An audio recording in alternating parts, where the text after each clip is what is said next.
车辆啊出现这种噪音，开着得有多闹心。此台车就是怠速着车的时候没有声音，一左右啊打方向的时候啊，就出现这种啊吱嘎吱嘎的响声。经过检查呢，发电机上有大量的油渍啊，现在呢还往下滴了，到底是哪嘎漏的呢？这发电机啊这么埋汰呀，漏油啊不是一天两天了。最后检查出来的结果啊，是这台车的转向助力泵出现了问题。我手指的方向呢，就是此台车转向助力的压力开关。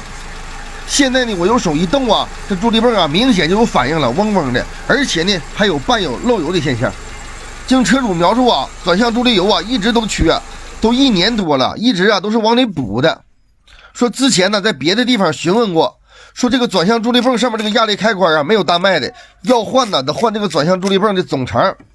换个助力泵总成不用我去多说，老铁们呢都知道得多少钱了。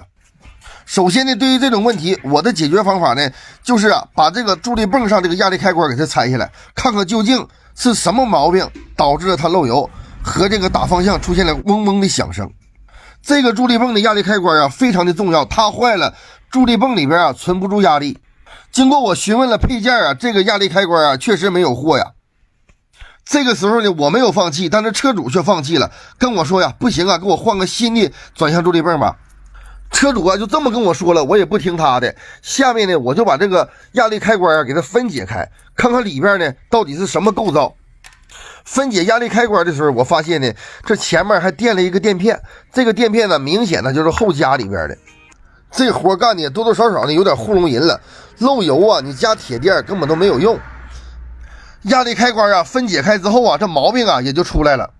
这就是里边的密封胶圈啊老化了碎了，年头长了，这玩意儿胶皮件啊老化呀属于太正常了。液压系统啊最主要的部件啊就是这种密封圈。这种密封圈啊到配件啊你是买不到的，看我怎么办的。我的解决方案呢就是重新呢给它配一套这个液压的密封圈，重新呢把这几个胶圈全都给它换新的。修理工修车的时候啊必须啊得灵活运用啊，用脑袋去修车。这个让车主啊头疼啊快1年的问题啊，咱们今天呢就给它解决了。密封胶圈啊配完了之后啊，下面呢我们就进行给它组装上，看看呢咱给它上车，老铁们期待一下，看看什么效果吧。在这里呀也介绍一下我自己，我是一名做汽车维修正能量的修理工。老铁们呢，你们的爱车如果有问题困扰着你们呀随时啊都可以来咨询我，不管呢你们是不是我的粉丝，我都会为你们的爱车排忧解难。旧胶圈啊都已经换下来了，新胶圈啊也已经安装完毕了。下面呢就进行啊把这个压力开关啊给它装到助力泵上。老铁们，我采取这种维修方法，你们满不满意啊？